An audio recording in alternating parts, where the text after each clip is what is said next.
This is the Too Tall Sports Podcast. Welcome back to another episode. We've been killing these lately, man. Great guests. Happy to have everybody listening. So thank you very much for being with me again today for another episode.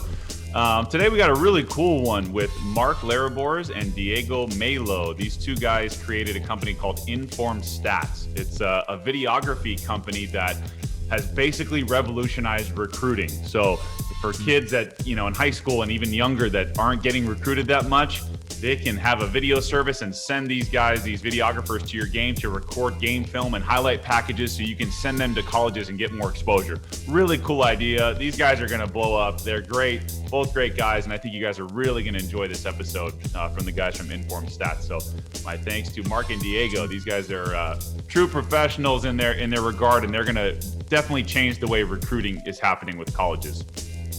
As always, you can follow me at Too Tall Sports Podcast. That's on Instagram. On Twitter, it's at Too Tall Sports. You can find my Facebook group. Just type in Too Tall Sports Podcast. Check out our YouTube channel. We post our videos there every Thursday when we drop our episodes. Please subscribe, and if there's a bell, hit the bell notification so you get notified every time there's a new episode with us. And like I said, usually it's Thursday mornings for the Too Tall Sports Podcast. Please go over to Apple Podcasts on the audio side. You can subscribe there as well. Scroll all the way down if you could for me on the episodes page and hit the 5-star, because we're 5 stars. I would really appreciate that just to help us get a little more exposure. If you like listening on Spotify, we're there too. You can follow us on there. And we're on Amazon, we're on Apple, we're on Pandora, we're on all kinds of Google Play, anywhere you get your podcasts, we're there. So, but primarily we're looking for more subscribers on Apple Podcasts and also for sure on YouTube so you can watch the videos there. That'd be great. Just type in Too Tall Sports Podcast. Anyways, with that, enjoy my episode with the guys from InForm Stats, and I'll see you on the other side. Too Tall. Going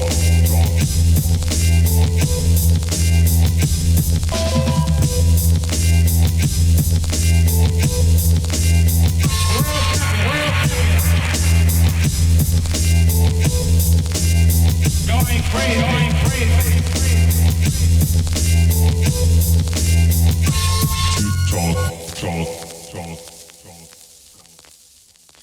All right, welcome back to the Too Tall Sports Podcast. I'm lucky enough to have two guests on the show today. They're the co-founders of InForm Stats. InForm Stats is a video services business that is revolutionizing the way young athletes can market themselves by using real game film and footage to send to colleges for recruiting. And we're going to talk all about that with these two guys today and how the company will kind of be the new middleman that we all needed growing up to get ourselves out there to colleges. And they are Marc Lerebours and Diego Maillo. So thank you guys for being on the show today. I'm glad to have you.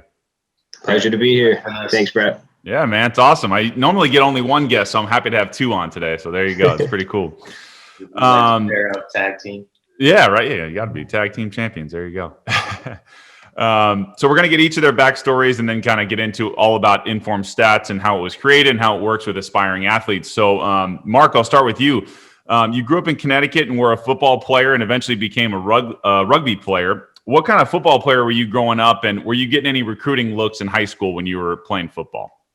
Yeah. So I grew up in Norwalk, Connecticut. It's in Fairfield County, not too far from New York City, so the southwestern part of Connecticut. But I played football there. Pretty much grew up my whole life playing football. I was a captain at my high school, 2-time all-conference. So I was getting some looks. D3 wise, some schools in the Northeast area. And really a great opportunity with football is you have a chance to always break down film, but also a chance to go to showcases, a chance if your team's doing well for scouts to be there. So pretty much from my junior season on, I had some opportunities to get recruited, and it led to a coach from Endicott College coming down, talking to me in person, getting to see some of my film. And really that's how I got recruited. And after taking a couple trips in the Northeast, I really felt Endicott was the best fit. I mean, when you tour Endicott in the summer, they take you to the beaches on campus and you're really able to see it. But ultimately, the program they had built in place, an opportunity to continue to play football. I got to play slot receiver while I was there. So I ended up playing 2 years. And as life was transitioning, as we went through some staffing changes after a couple of winning seasons and the championship season, coaches get hired, coaches get promoted and moved on. But ultimately, it gave me a chance to really look at my life and see, all right, what do I want to do beyond football? and how do I want to set up the next parts of my life. So as I started to set up different work situations and get more involved in school and free up some time, I had some friends that were in my ear the whole time as I was playing football. Hey, you could be playing rugby in the spring. You could be playing rugby in the spring. And for me, I'm a football guy, so I didn't know too much about rugby going in. But now that I played the game, I just wish I came upon it sooner. So I was able to actually just give it a try for a week, attend a couple practices, and then playing a game. And then once I played, I just never wanted to stop. So from there, I was able to transition, and the team saw more success. We got a coaching change really at the right time. And from a rugby standpoint, we were able to get some national exposure. So we were able to travel to different places like Maryland, Denver, Texas, Philadelphia. And it really just opened my eyes as an athlete, because most times if you're the best for football, you get to play the best in your state or the best in your region. If you're lucky, maybe, play the best in the country. But rugby, it really took me around the country in such a short period of time. So that's how I came up and really transitioned from football to rugby. I was going to ask you, what's it like for us that don't know, because I don't know rugby. I mean, I watch it's on TV every random, Right. chance. But what was different about rugby to you when you started like leaving football? What are the differences that people don't know about? Yeah, so rugby, it's pretty much a team game. So there's two styles. So you have 15s, which is 15 versus 15 on the field, and then you have sevens, which is the Olympic sport, 7-on-7 on the field.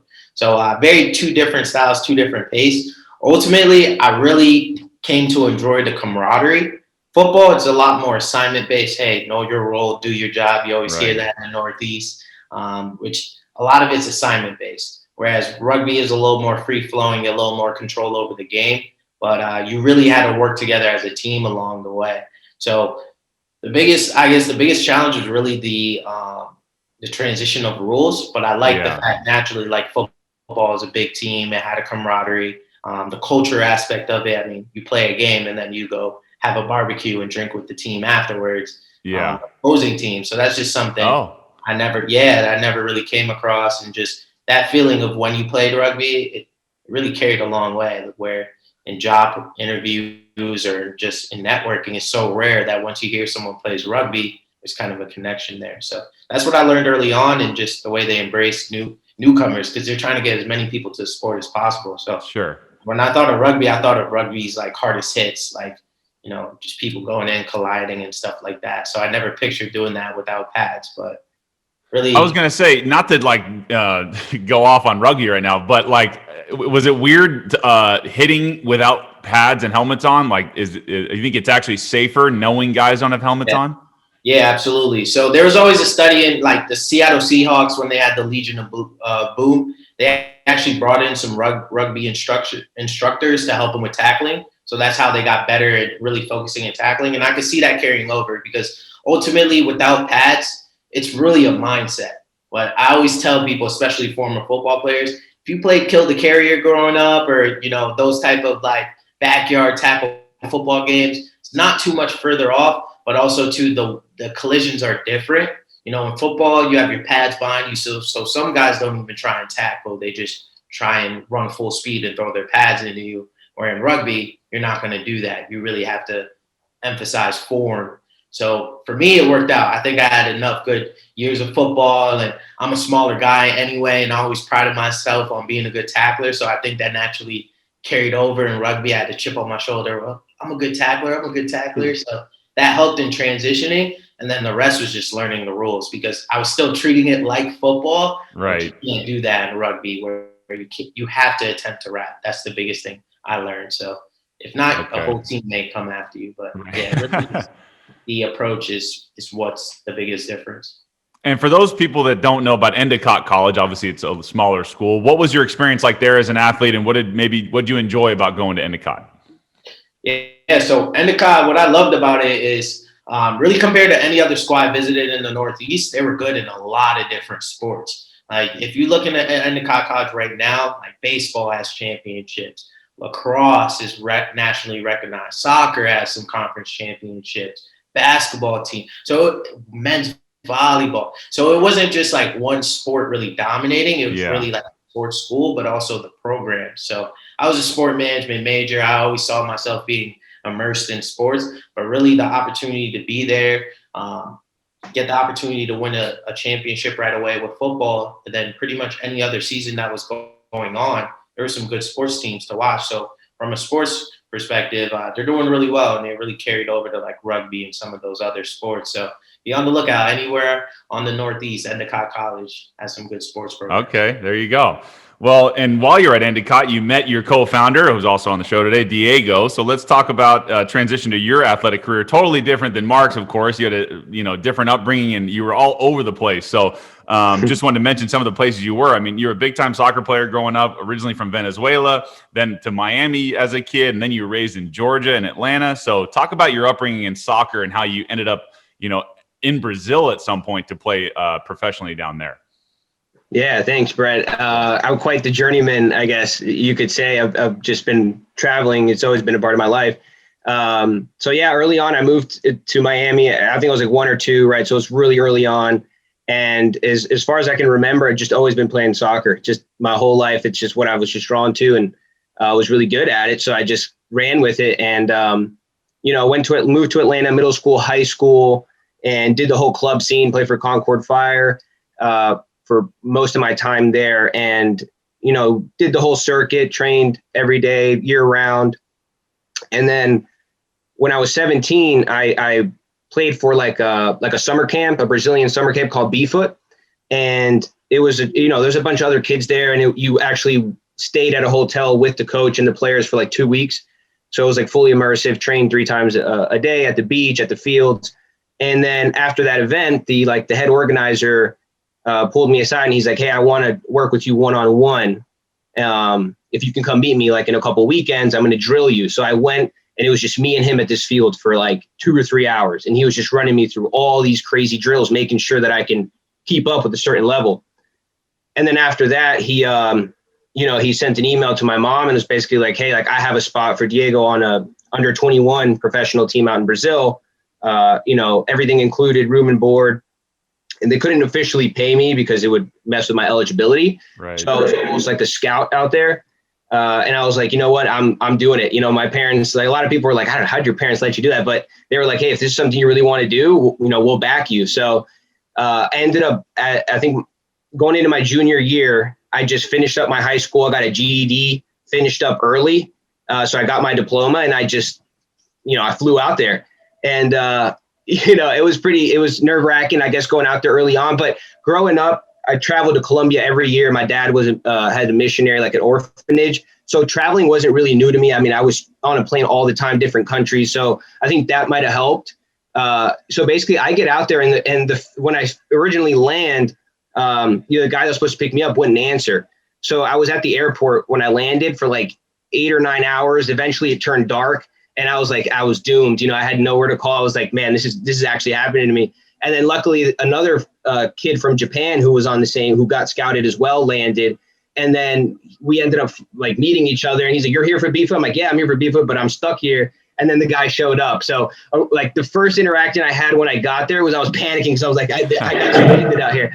But anyway, so I get on there, we get in there. It's a house with 20 guys, 2 bunk beds to a room, just the real, amateur athlete life. And then, so, it was a whole nother experience in the sense of understanding the different levels of competition when you're out there. There's no school. It's you wake up, you go train for 2 hours, you come back and eat, rest, get up again, go train for 3 hours, come back and eat. So for me, it was like, no wonder that the level is so high, because back in the US, while these kids are still in school, by the time you get out of school over here, the guys in Brazil already trained twice, So yeah, you're going to go get your one practice for an hour with your buddies after school. These guys are already at the gym after their second workout, after their second training session. So I was like, oh man, there's no chance. How do you keep up with this while adding 8 hours of academics? There's just no way, you can't keep up. So I was like, okay, this is the mentality you have to have out here. So, I was done with school at that point. It was just train and train and train and train. And it was a great time. I spent the whole season there. I spent about 11 months out there, had a whole season. We actually made it to the finals of our conference.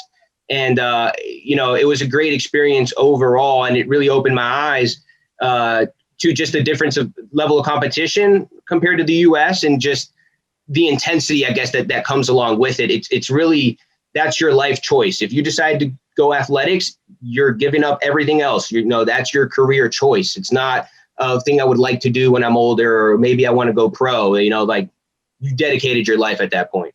Yeah, and you have an interesting story about a guy you played with that ended up getting hurt and it was over quick. So what do you remember about that story, playing with a guy in Brazil? Yeah, so it was our best player. I mean, this guy was standout forward. He had way more goals than anyone. I think he had like 27 goals at the end of the season. And semifinal match, you go play away, and then you play home. So at the away game, we got spanked, like, I think it was like 6 or 7-0. And then we had to come defend it at our house. We actually tied the game and almost won. But anyway, in that semifinal match, he ended up hurting his knee, ended up being a torn ligament. And this guy, everyone knew he already had Division I teams offered. So we already knew he was definitely the standout. We had a crazy season. No one thought we would ever make it to the finals. It was like 100-1 odds.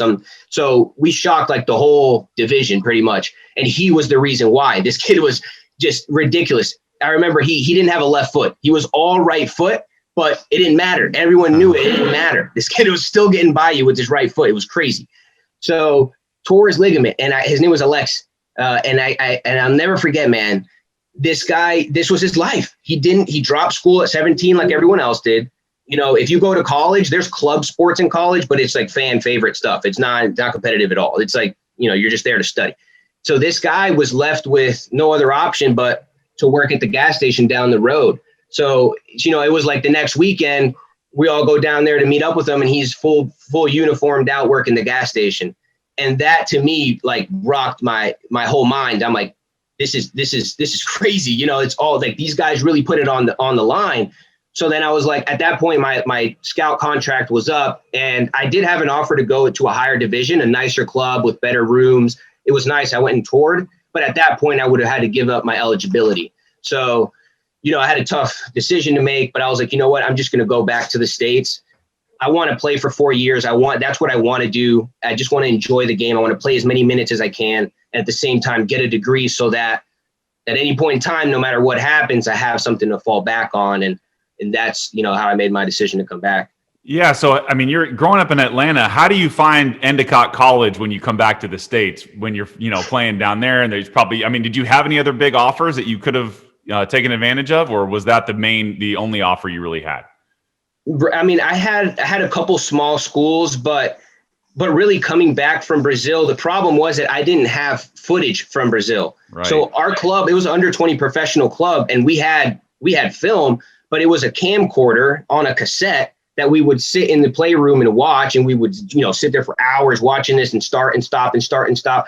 And then, but I never had a copy of it. It blew my mind. I'm like, I just spent all this time in Brazil and I can't get a hold of any of the footage. I talked to the coach. He's like, I don't have it. You got to talk to the club.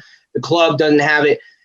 So I'm like, I have nothing to show any college coaches, and I'm a senior. So I came back to the States, I remember, and I had to go back to the footage that I had before I moved to Brazil, like at Concord in Atlanta, a little bit of junior year, but it was mostly like sophomore year stuff. I'm like, well, whatever, I'll put it together and send it out. And so I just blasted emails to like every college I could possibly think of. And Pine Manor College in Boston reached back out. He got my tape and he saw it and he liked it. And I told him, I'm like, look, I'm 2 years older than that tape. I'm played overseas. I'm coming back.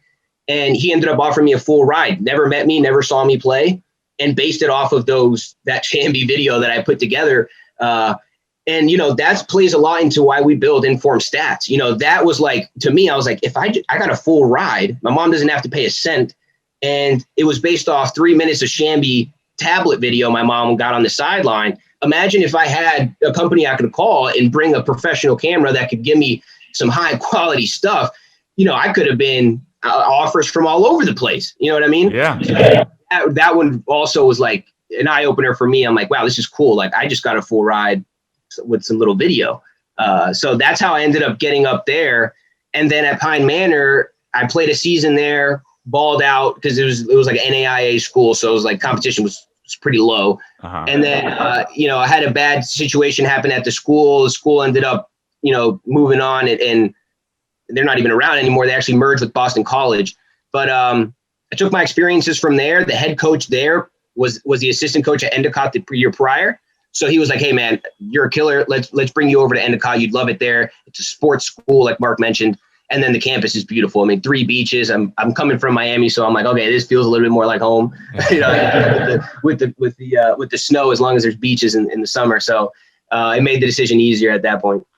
Yeah, for sure. And Marc, I'm going to come back to you in a second. So, and you both struggled with getting game filmed and getting recruited to show to colleges. I went through the same thing. I wasn't a highly recruited player. Even though I ended up making it to the minor leagues, I was a late bloomer for college standards. I had to, film my own bullpens and send them to coaches for baseball. And it, luckily, it helped out and one of them liked it. So I totally understand where you guys came up with this service. So, Marc, I'll come to you. How did you guys go from, all right, the recruiting process sucks. How do we fix it? And how did you both come together to kind of come up with a concept for InForm Stats? Yeah, absolutely. So we really just understanding in our own individual routes and being done with our college careers. At this point, it had been a few years out. We're living together now. We're seeing this play out. But really, I'm in my room. I'm watching Chris Berkeley. He's a famous basketball trainer. He trains like Carmelo Anthony, James Harden. He hosts like famous basketball open runs for the pros in the off season. So I'm seeing all this, and I follow him on social media too. So he's always posting stuff about his athletes. I'm looking at it. I'm like, like he has 30 different clients. How does he keep track of all their film? How does he break down, stuff with them? How does he keep track of their stats? He probably needs a whole dedicated team to take care of that. So a light bulb really went off to me, and I walked outside. I talked to Diego, and I'm explaining to him this whole scenario. I'm like, what if there's this new role? Because right now what we're dealing with is in a basketball, I'm a big basketball fan. These data people are coming in and telling these basketball players what they should and shouldn't be doing. These basketball players, they don't want to hear that. If you didn't play the game, it's going to be hard for them to take advice from you. So how can we make it so these basketball players understand what they need to do from a data standpoint so they know their strengths and weaknesses, and that can't be held against them by people who never played the game? So I'm explaining this whole scenario, and I'm like, we could get them more direct. Like, we could get athletes. It probably needs to start earlier, but hey, think about it. Your younger nephew uses iPads. When did he learn to get to know it? Or hey, they're more inclined to understand data or understand tech if we teach it at an earlier age.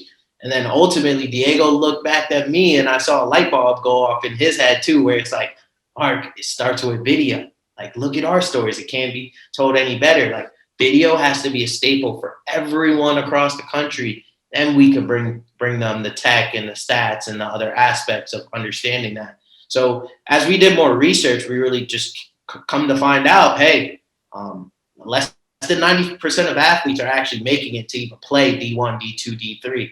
And the numbers go up even more if you're talking just solely D1 and pro. So a lot of athletes don't even get the chance to even get the opportunity to get recruited, let alone make it harder. So how can we make it so we get these athletes a fair shot? Right. And ultimately, that's how we put it together. No, it's great. I think it's awesome. Everyone needs, the more video you can get in the more hands of college coaches, the better everyone's got a shot to play. And there's tons of colleges out there.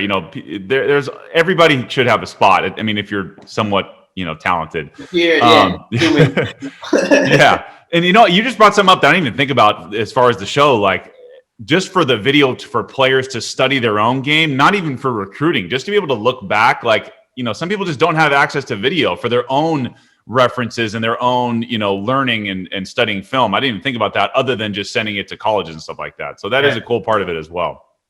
Right. And that's how we grow as they grow. Because you may be someone out there, hey, I already got recruited, or hey, I'm in college, but InForm Stats still matters to you because you could break down film. Or hey, I may be a little too young. I'm not in high school yet, or I'm not actively getting recruited. Well, video still matters to you too, because you can use that to get better and get ahead of the competition and get ready for high school. So video's just been a great standpoint to help lead with that conversation. And ultimately, we want to help athletes get better, see themselves and get better.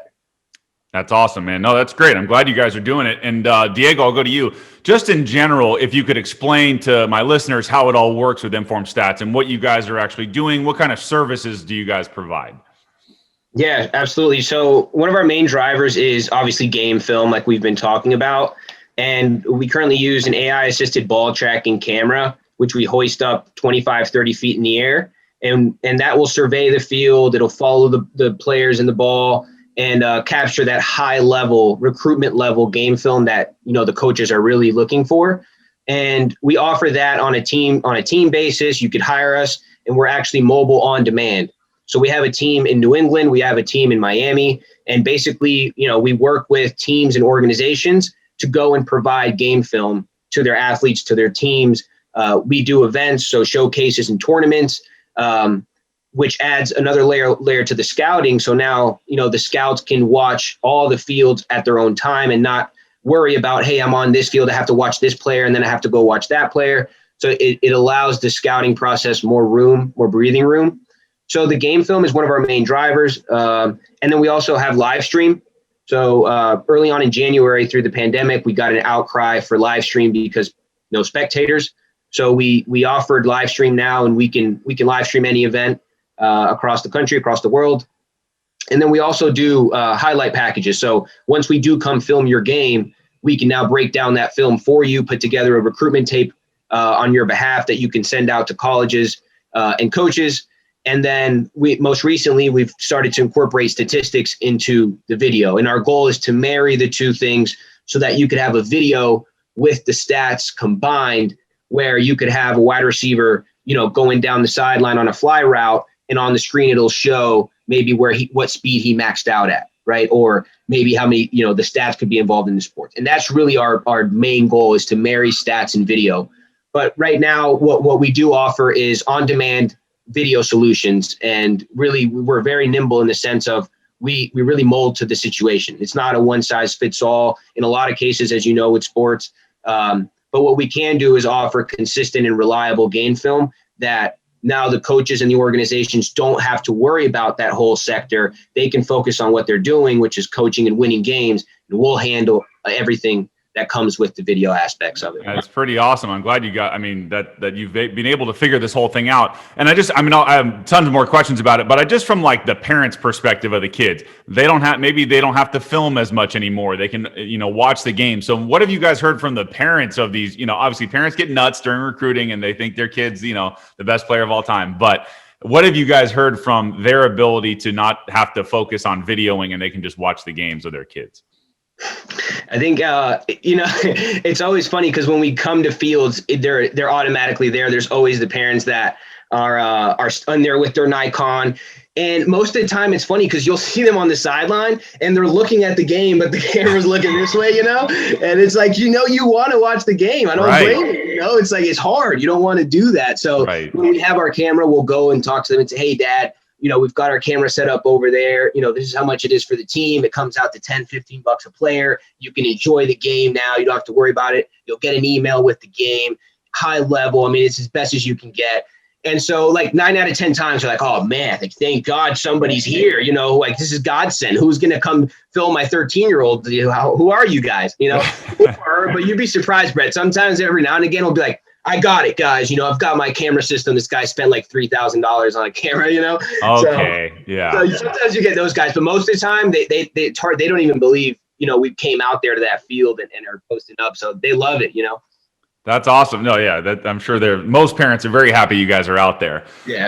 I want to get to the highlights real quick. Marc, I'll go to you. So as far as that works, so you guys provide full game film and you provide highlights. So how does that work where the kid has access? Is it an online portal? How do they get their highlight packages? Yeah, good question. So when you do get access as an individual, we can send you all of your clips. So when you log in, you're able to directly see your relevant tags. So if you're a football player, you can log in to see, hey, here are my touchdowns, here are my interceptions, here are the fumbles, here are the associated catches, runs. It's all broken down by play tag. So we can send it directly to you, and we could also give you login access. So you'll log into a portal and see the game in several different modes. I mean, you could even control your mouse and point the camera too. So. Oh, wow. And then they can send that film to coaches and colleges and stuff like that. They're on their own.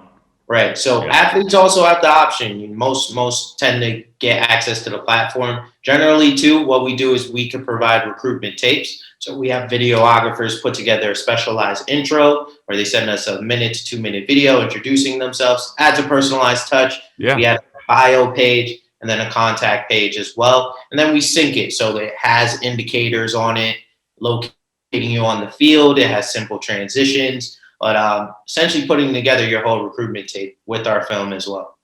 Oh, that's great. What have you guys seen from college coaches now that you're getting out there a little more, as far as hiring you guys to provide film for certain schools? I'm sure obviously that's been coming up for you guys, but what's been going on in that part of the business?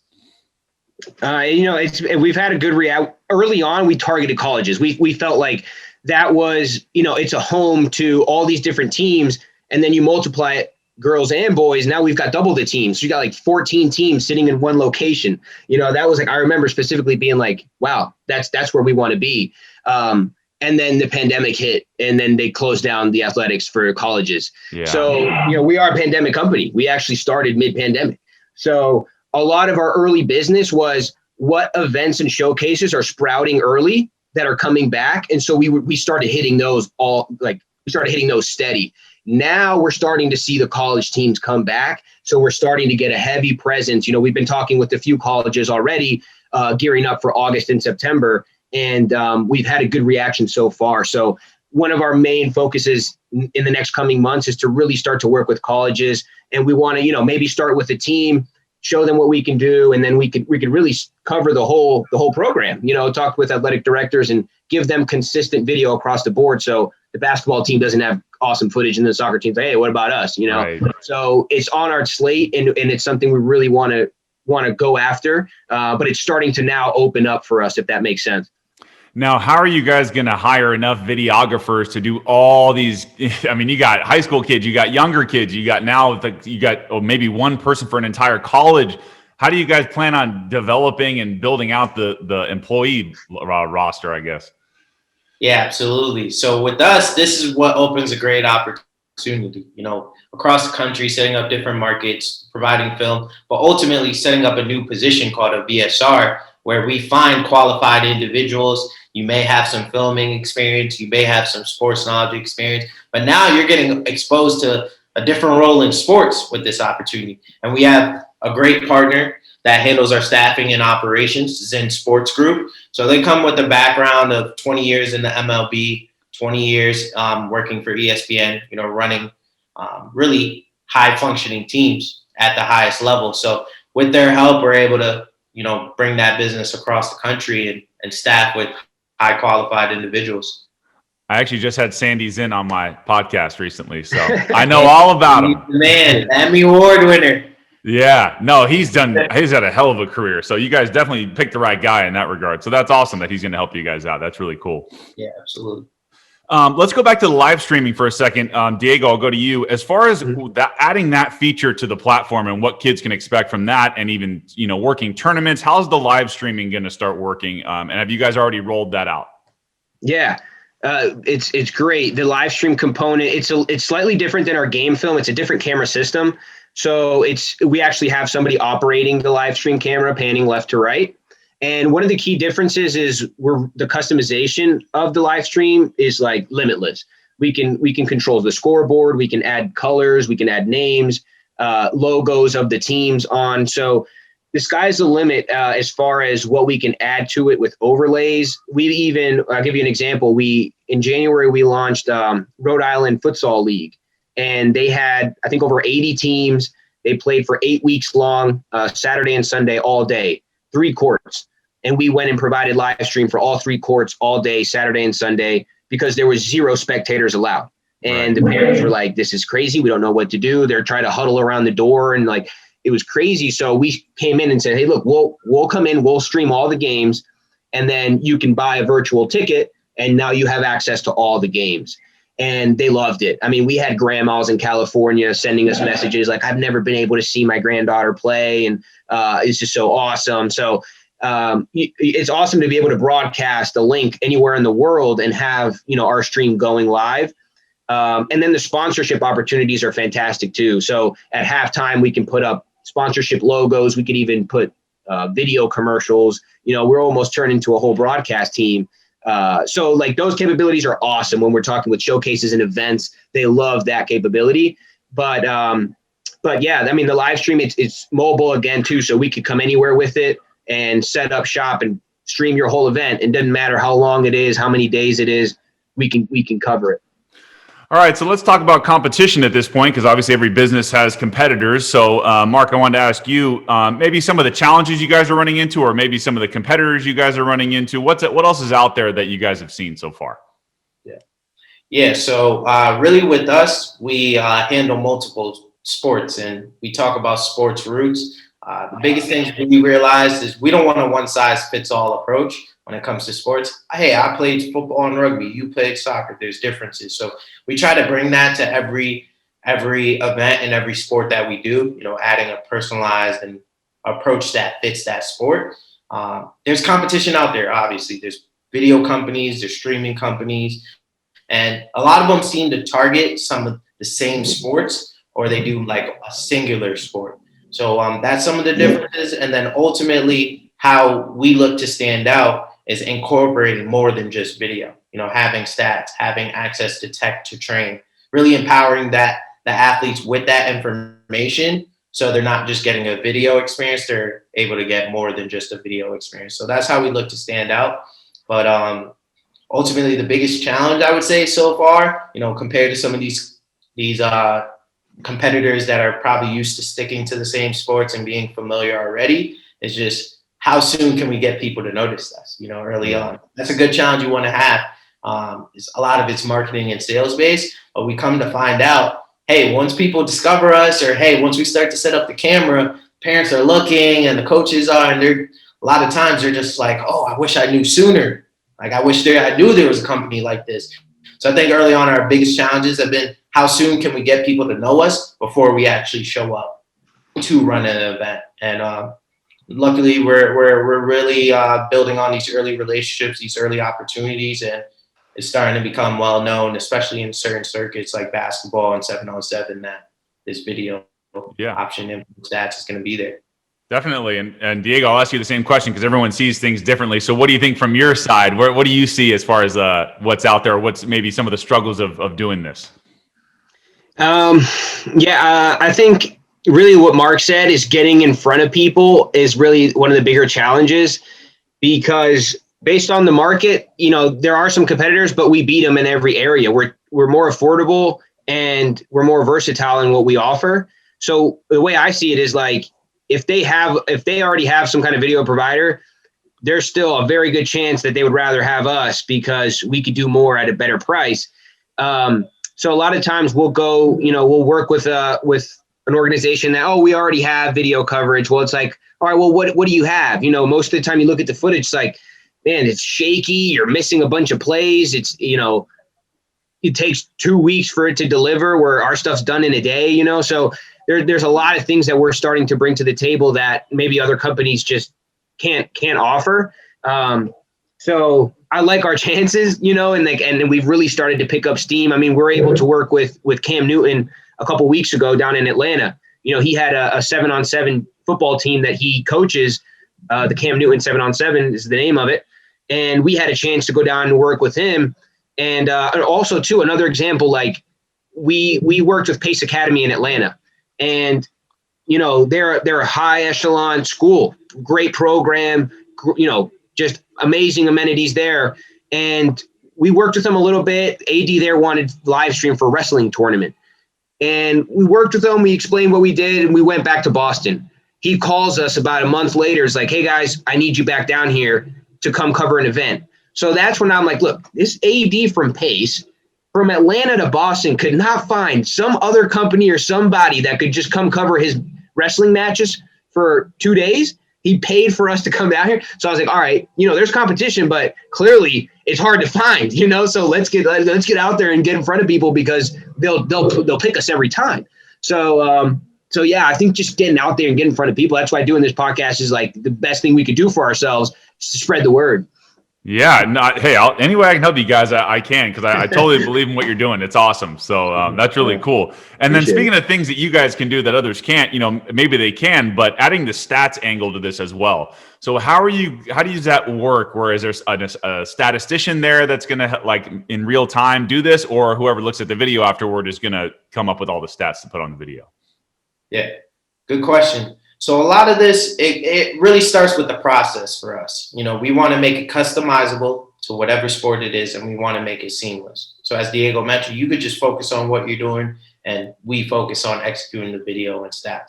So it really just comes down to the software and tools, having that procedures in place. So when people are there filming, operating the cameras, or simply taking stats, they have the correct software they need. It's getting uploaded to the right places. And now if we want to provide advanced statistics, we have a sports data person that's going to look that information over. So it's really a lot that just comes down to the handover process and creating the right procedures. So everyone that's involved in capturing the stats or capturing the video has what they need to provide a really flawless product. So. And then you guys mentioned the part of the live streaming is getting some of these businesses to advertise. I think that's a huge opportunity for you guys. So as far as that goes, is it like you said, maybe a commercial break or just having a scrolling ticker with businesses? I mean, that's a big opportunity for you guys because obviously the big boys, the big networks get those advertisers, but you guys might have a niche for them as well, whether it's youth soccer or whatever. So how do you guys go about, I guess, showing these businesses that, hey, we got a spot for you to advertise. There's going to be eyeballs on these kids. Yeah, that's something we want to incorporate along with the schools is, and a lot of programs already, a lot of events and showcases, you'll see they have a bunch of sponsors on board. So if we could introduce our video and the sponsors could help pick up that tab, now that alleviates a lot of pressure off of the event to pick up all the video aspect of it. So we want to show, really what we can do is show how many eyeballs are on it. So we have complete metrics behind the scene. We'll say, hey, if you want 10,000 local eyeballs on your restaurant commercial, well, here you go. Here it is. So, in Rhode Island, for the Rhode Island one, we had a Mexican restaurant, we had a realtor, and we had literally the 15-second commercial run. And so we've been able to now use that example now approaching bigger tournaments and saying, hey, if this is something you're interested in, we can certainly do so. We have sponsorship packages where they could sponsor the film and it'll say, hey, this game is brought to you by so-and-so, so-and-so. So that's really what we have to offer. And we have certain packages that we can roll out depending on how much you want. Do you want to cover the whole tournament? Do you just want one court, which is your court? So again, super flexible, right? We could have so many different options. And we want to work with everyone in that sense. So it's very versatile. No, I think that's awesome. And it's good you guys are helping everybody when you're doing this too. For aspiring maybe video editors, I remember I think Marc, you mentioned earlier, if you just want to get into sports, in some way, and you're into video and film and stuff like that, this is a good opportunity for some of these younger people to, even if it's a college kid or a high school kid, to get into video and stuff like that. Have you had talks with anybody around the country that wants to jump in with you guys and start doing video editing or just even being a part of your guys' business? Yeah, absolutely. So we have our on-demand game film services, which we talked about. Yeah. Diego mentioned live stream. We talk about ball tracking cameras, which our VSRs handle the tagging for that. We have a sector of our segment because athletes at the end of the day, they love highlights, right? They love posting those flashy videos on social media. They love being able to have access to that. And there's a market for it. So we actually have a head of videography who helps run any of our independent videographers. So if we have local projects going on, he coordinates with them, the editing, the execution of that. So essentially as a video editor, you have that opportunity really to collaborate with us. A lot of times we'll go on the road too, and teams will be like, hey, we actually have someone who takes video. You want to keep that person along because it's great for them because now they get another angle with our ball tracking cameras and they don't have to worry about trying to capture everything. Now they have two views instead of one. And for us, we're high quality game film, scouting film. So it's going to be from an elevated angle where now they can do what they do best. We do what we do best. And you get the best of both worlds. So now they can incorporate our clips into their edits as well. So if you're a videographer, if you're an editor and you have certain skills, we'd definitely be interested in collaborating. to provide, more video to athletes. And Mark, if I could add, the best part about it is right now more than ever with pandemic and so many people losing jobs, it's a totally virtual remote position, right? I could send you a game for you to edit. You could be in China for all I care and get it back to me in the time frame we need, and you're good to go. So in that, there's so much opportunity there. There's so many freelance videographers that are into video editing that love sports as well. What a perfect match. Yeah, and as far as, I know we talked about this a little bit off air, but as far as where you guys put the camera, I know you guys mentioned it's middle of the field, 50-yard line if it's outside. For basketball, it's mid-court or whatever. And you're saying the videographers can use that, they can use that film as well for their own edits and highlights? Yeah, so essentially we'll have videographers where we did a basketball event this past weekend. Well, the great thing about our cameras is we don't have to have someone manually operating it for the ball tracking cameras. We can set it up and hit record, and that allows our VSRs to focus on tagging the key events that are happening as they happen. So now if you're a videographer and you want to capture some in-person sideline footage, you can get an angle from this side of the court capturing something, but also, hey, if I missed that dunk or if I missed that crossover, or hey, I don't really like the angle I had, let me go check out what InForm Stats has from the view, because I know they're not missing anything, and now I could incorporate that into my edits as well. So that's really a benefit from a videographer standpoint. You're getting more than one angle for less of the work. That's really cool.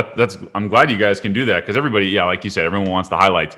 I wanted to ask you guys about your recent pitch competition that you won. Tell us about that, how that all went down. Yeah, so that was a Spark Tank competition. It's one of I think the number one pitching competition in the North Shore up at Endicott College, our alma mater. And it's quite the story, because we actually pitched last year and fell short. It was like when we really were early on starting InForm Stats, and we took the loss and we went about it, and we restructured, we replanned. Another year rolled around, and next thing we know, we're pitching again. So that was just a couple days ago, and this time around, luck was on our side, and we prevailed on top. So it was great, and we won $10,500 total. So it was great to pitch again, to see. Really, it was cool to go back at our first presentation, look at our numbers, and then compare to where we were a year later. It's you could see that jump that we took. So it was awesome. It was a good experience again. A shout out to EC Fuel and the Spark Tank competition out at Endicott College. They do a great job of hosting it virtually and getting a bunch of people in on it. So it was an awesome experience, and we were so glad to get on there and get that dub, Yeah, that's awesome. And sometimes you got to not lose, but sometimes you have to regroup a little bit, come back, and then you're ready to go. So that's cool that you guys were able to do that. And now you're really ready to take the next step. What was it like pitching, as far as were there other businesses or other companies you're like, damn, that's pretty good, they're going to be tough to beat? What was it like during the pitch part? It's like it's really, a lot of it's like similar to sports. It's competition. I like it because I got to hear some innovative ideas and some strong businesses where it's like, oh, wow, that's a really good idea. Or wow, kind of drawing inspiration in a different way. But it made me feel like, all right, Diego, like we got to step up our game too. And we're going to come and, show out and deliver. So I like that. It really brought the best out of us, seeing some good businesses and some great business ideas out there too. Sure. And as far as where anyone can reach you guys or follow you guys online, where can they see the stuff? What are your websites? Just give everybody a chance to follow you and find you guys. For sure. We're informstats.com is our website. Instagram, inform_stats. We're on Facebook, Twitter, LinkedIn. Anyone has anything to do with sports and you want to learn more about video or tech, what you can implement, what the options are, we won't come trying to sell. We want to figure out your situation. If it makes more sense to get you set up and have your own system, we'll let you know that. But yeah, you can reach us on any one of those channels. And hopefully you'll see us around at some of your local events. That's awesome. No, hopefully we do. Yeah, hey, I'm in Southern California. We got lots of activity and tournaments and all kinds of showcases out here. So hopefully you guys start making a presence out here too. So yeah, absolutely. And we have I'm going to drop a little teaser in here, also drop our line. So if you're interested in learning more about tech or video that we have to offer, text 617-356-8166. We also have some 3D body scanners that we're trialing out. So maybe you're one of those people that get to test us and learn a little bit more info without the cost. So feel free to text that number if you have any questions around video or tech. That's great. No, I'll definitely put it all in the show notes after the episode so everybody can find you guys and all your websites and stuff like that. But thank you both for being on. Marc and Diego, you guys are great. Really happy about what you guys are doing, and I think it's much needed in the recruiting industry. So thank you guys for being on today. Appreciate it. It was a pleasure, Brett. Pleasure as always, and hopefully we can reconnect soon and really get some video out there. But thanks for having us. Yeah, when you guys hit it big. Yeah, there you go. I got to tell you, I told these guys after the episode, if I was on Shark Tank right now, I would do a deal with them today. That's how much I believe in what they're doing. It makes total sense. I mean, you don't even have to go to these games anymore. You can live stream high school recruiting like never before. These guys are going to blow up. So I totally believe in what they're doing. And InForm_stats, if you want to follow along, I think they're going to change the way recruiting happens for high schools and colleges. So my thanks to Marc and Diego. Phenomenal guys. Glad to have them on. Hope you guys really enjoyed that episode. So check them out, InForm Stats, wherever you can find them on the internet. As always, you can follow me at Too Tall Sports Podcast. That's on Instagram. On Twitter, it's at Too Tall Sports. Find my Facebook group. Just type in Too Tall Sports Podcast. You can find me on LinkedIn. If you want to follow me there, just type in Brett Lauren. That's where I'm at. We're on YouTube. If you want to watch these interviews and see the people and see myself interact on video, we have that as well. So go over to Too Tall Sports Podcast on YouTube. You can check out my channel there. Please subscribe, hit the bell notification, drop a comment, drop a like, share the episodes with your friends. If you guys are really enjoying them, we'd really appreciate that. On the audio side, it's on Apple Podcasts as well. So please subscribe there. Scroll all the way down if you could. It takes 2 seconds. Hit the 5-star just to kind of boost our ratings a little bit. Really appreciate that, especially if you guys are enjoying the episodes. It's the least you could do is hit a little 5-star on Apple for us. Thank you very much for that. We're on Spotify. We're on Amazon. We're on Google Play. We're on Pandora. Wherever you get your podcasts, we're there. Just type in Too Tall Sports Podcast. Thanks again for joining me today. Hope you really enjoyed the episode, and I'll see you next week for another good one on the Too Tall Sports Podcast. Have a nice day, everybody.